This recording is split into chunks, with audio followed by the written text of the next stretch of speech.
अभिवादये अहमस्मि लता। अत्र भवतां स्वागतम् एतस्मिन् डीडी न्यूज़ वार्ता प्रसारणे। अथ प्रमुखाः वार्ताः। ब्रिक्स देशानां राष्ट्रिय सुरक्षा परामर्शदाः अथ सुरक्षाधिकारिणः प्रधानमन्त्रिणं नरेन्द्र मोदी वर्यं मिलितवन्तः। प्रधानमन्त्री मोदी कृतवान् सुरक्षित समावेश विश्वाय भारतीयोपक्रमस्य चर्चाम्।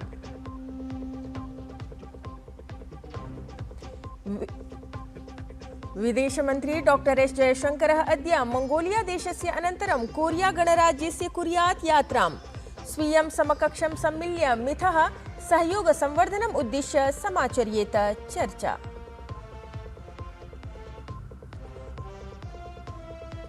पंजाब राज्यस्य मुख्यमन्त्रिणः समस्याः समेधितं गताः। प्रकाशिते दृश्यांकन प्रकरणे मिथ्या प्रतिवेदन प्रस्तुतेः सज्जीकरणपरा वार्ता समागता सर्वसमक्षम्। गुरुग्रामारक्षिबलेन आरोपिद्वयं निगडितम्। अद्य स्यात् आरोपिद्वयस्य न्यायालये उपस्थितिः। संयुक्तराज्य अमेरिका देशस्य राष्ट्रपतिः डोनाल्ड ट्रम्प इत्येषः प्राप्तवान् आघातम्। संयुक्तराज्य अमेरिकायाः सेनेट् इति संसदा ईरान युद्ध निरोधनाय प्रतिनिधिसभया समं कृतं मतदानम्। सदनद्वयेन पारितं गतः युद्ध शक्ति सम्बद्धः अस्ति। एषः प्रथमः प्रस्तावः। क्रीडावार्तायां फीफा विश्वकप इत्येतस्यां पादकन्दुक प्रतियोगितायां पुर्तगाल दलेन प्राप्तः अद्भुतः जयः। उज्बेकिस्तान दलं 0-5 अङ्कानाम् अन्तरालेन पराजितम्। तावत् रोनाल्डो इत्येषः 6 संस्करणेषु गोलसमर्जकः संवृत्तः प्रथमः पादकन्दुक क्रीडकः। तत्रैव घाना इति दलेन इंग्लैंड दलं गोलकं विनैव समानाङ्के नियन्त्रितः। साम्प्रतं वार्ताः विस्तरेण। ब्रिक्स देशानां राष्ट्रिय सुरक्षा परामर्शदाः अथ सुरक्षाधिकारिणः गतदिने प्रधानमन्त्रिणं नरेन्द्र मोदी वर्यं मिलितवन्तः। अत्रान्तरे प्रधानमन्त्री मोदी कथितवान् यत् वैश्विक परिदृश्ये ब्रिक्स देशानां भूमिका इतोपि अधिकं महत्वपूर्णा जाता। सममेव प्रधानमन्त्री मोदी उक्तवान् यत् आतङ्कवाद साइबर सुरक्षा सन्निभानां समस्यानां समाधानाय सदस्य देशानां मध्ये सुरक्षा सहयोगस्य अतोपि सुदृढीकरणम् आवश्यकम् अस्ति। तावत् प्रधानमन्त्री अत्र सुरक्षित समावेश विश्वाय भारतीयोपक्रमस्य चर्चामपि कृतवान्। विदेशमन्त्री डॉक्टर एस जयशंकरः मंगोलिया देशस्य अनन्तरम् अद्य कोरिया गणराज्यस्य यात्रां कुर्यात्। स्वीये द्विदिवसीये यात्रा प्रसंगे विदेशमन्त्री कोरिया गणराज्यस्य स्वीयं समकक्षं चो ह्यून् इत्येतं मिलेत्। सममेव विदेशमन्त्री डॉक्टर एस जयशंकरः कोरिया गणराज्यस्य जेजू इत्यत्र स्थले आयोज्यमाने जेजू शान्ति समृद्धि मञ्चे सम्मिलितः स्यात्, यत्र असौ स्वीयं मुख्यं भाषणमपि प्रकाशयेत्। तत्रैव भारत मंगोलिया देशयोः मध्ये द्विपक्षीयं सहयोगं सुदृढयितुं महत्वपूर्णः संवादः समाचरितं गतः। विदेशमन्त्री डॉक्टर एस जयशंकरः मंगोलिया देशस्य मन्त्रिणा अथ मुख्यं केन्द्रीय मन्त्रिमण्डल सचिवं बत्तुमुर् एङ्खबयार् इत्येतं मिलितवान्। विदेशमन्त्री सामाजिके सञ्जालपटले एक्स इत्यत्र लिखितवान् यत् आवाभ्याम् उत्खननोर्जा प्रौद्योगिकी मानव संसाधन सन्निभेषु क्षेत्रेषु सहयोग संवर्धनम् उद्दिश्य चर्चा कृता। विदेशमन्त्री जयशंकरः मेलनम् एतद् द्वयोः देशयोः सम्बन्धानां सुदृढीकरणाय महत्वपूर्णं प्रतिपादितवान्। सममेव भारत मंगोलिया देशयोः मध्ये सांस्कृतिकाध्यात्मिक सम्बन्धानां सुदृढीकरणदिशि एकः महत्वपूर्णः उपक्रमः समक्षं समागतः, यदा विदेशमन्त्री डॉक्टर एस जयशंकरः मंगोलिया देशस्य राजधान्यां उलान बटार स्थिते प्रसिद्धे गंडन मठे श्रद्धाञ्जलिम् अर्पितवान्। विदेशमन्त्री सामाजिके सञ्जालपटले एक्स इत्यत्र प्रकाशिते स्वीये सन्देशे लिखितवान् यत् एषः मठः भारत मंगोलिया देशयोः विशेषाध्यात्मिक सम्बन्धानां प्रतीकभूतः अस्ति। विदेश मंत्री भारत मंगोलिया सहभागितायाः अंतर्गतं 10 लाख बौद्ध पाण्डुलिपीनाम् आङ्किकीकरणपरां परियोजनामपि अवलोकितवान्। अत्रान्तरे डॉक्टर जयशंकरः कथितवान् यत् भारतं गण्डनमठस्य संरक्षणाय विकासाय च स्वीयं सहयोगं यथापूर्वमेव प्रवर्तयिष्यति।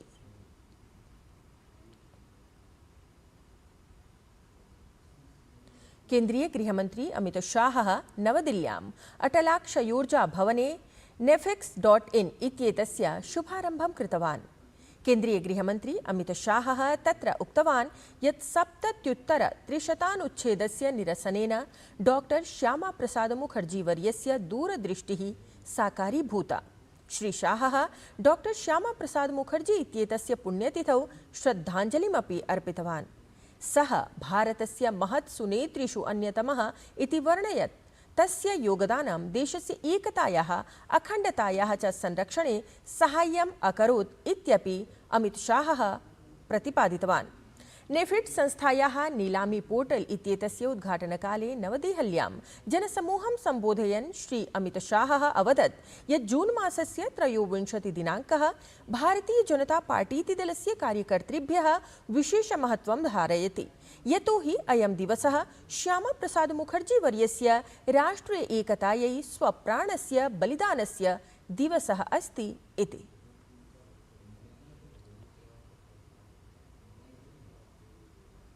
नाफेड ने एक प्रकार से नेफिक्स.in, दृष्टि, ERP और नाफेड कल्याण, ये 4 पहलों की शुरुआत की। तो वो क्रांतिकारी इसलिए है कि नाफेड जो 2014 में बंद होने की कगार पर आ गया था, आज नाफेड ये सारी पहल कर 500 करोड़ के मुनाफे के साथ 30,000 करोड़ के टर्नओवर के साथ देश के 74 लाख किसानों की सेवा कर रहा है। तत्रैव कृषकेभ्यः नेफिक्स पोर्टल इत्येतस्य पटलस्य शुभारम्भावसरे केन्द्रीय कृषिमन्त्री शिवराज सिंह चौहानः उक्तवान् यत् अनेन पटलेन द्विदलानां क्रयणे सरलता भविष्यति, अथ प्रक्रियायां पारदर्शिता अपि आपादयिष्यते।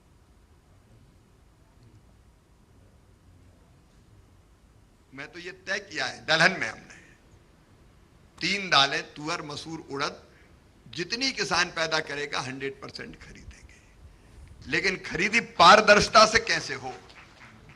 मैं नेफेड की टीम को आज बधाई देना चाहता हूं। नेफेड ने NCCF के साथ मिलके आधुनिक तकनीकी का इस्तेमाल करते हुए कैसे पारदर्शी तरीके से खरीद हो किसान के, और न केवल खरीद हो बल्कि निश्चित समय सीमा में 48 घंटा तय किया है किसान के खाते में पैसा भी पहुंच जाए।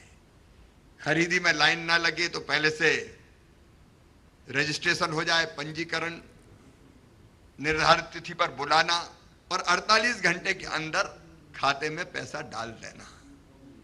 यह सचमुच में नेफेड ने किसानों के हित में बहुत प्रशंसनीय काम किया है।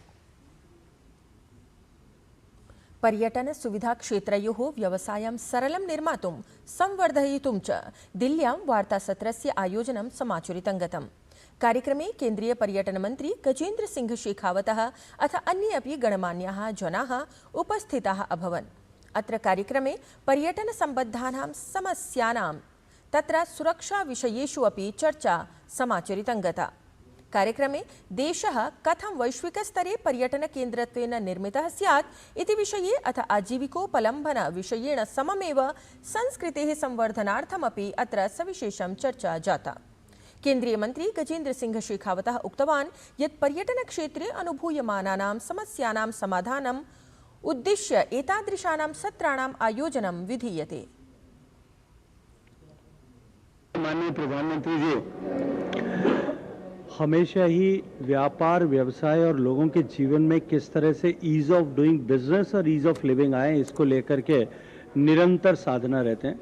व्यापार व्यवसाय में सरकार के लाइसेंसेस को, सरकार के जो है सरकारी प्रक्रियाओं को कैसे सरल बना करके उनके संकटों का समाधान कर सकते हैं, इसके ऊपर निरंतर उनका आग्रह रहता है।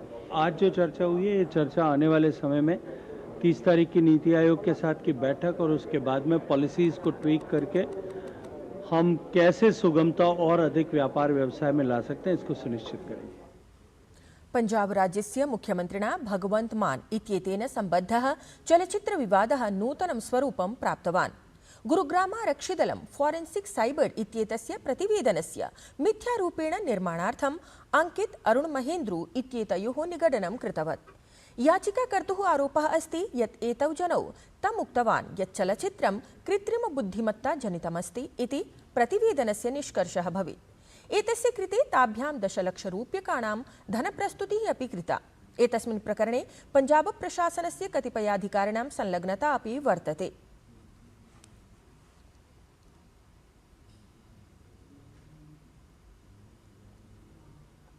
तत्रैव पंजाब राज्यस्य मुख्यमन्त्रिणं भगवन्त मान इत्येतं विरुध्य विरोधस्वराः प्रतिदिनं वर्धन्ते। जून मासस्य 15 दिनाङ्के श्री अकाल तख्त साहिब इत्येतेन प्रदत्तादेशस्य अनन्तरं भटिण्डा जनपदस्य विभिन्नेषु ग्रामेषु मुख्यमन्त्रिणः भित्तिपत्राणि स्थापितानि।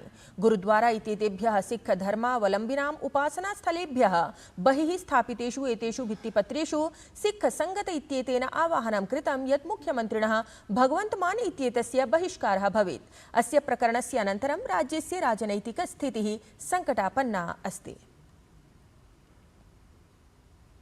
विदेशवार्तायां तत्र संयुक्तराज्य अमेरिकादेशस्य राष्ट्रपतिः डोनाल्ड ट्रम्प इत्येषः संयुक्तराज्य अमेरिकायाः सीनेट् इति संसदा आघातं प्राप्तवान्।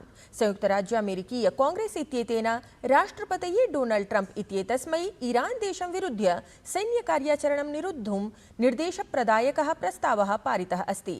संसदे एषः प्रस्तावः 50 मतानां तुलनायां 48 मतेषु पारितं गतम्।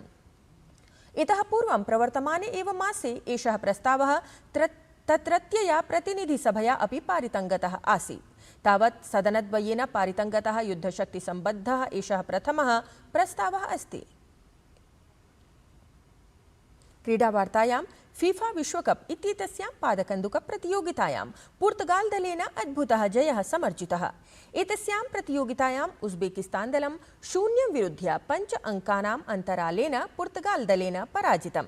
एतस्यां प्रतियोगितायां तावत् रोनाल्डो इत्येषः 6 संस्करणेषु गोलसमर्जकः प्रथमः पादकन्दुकक्रीडकः संवृत्तः।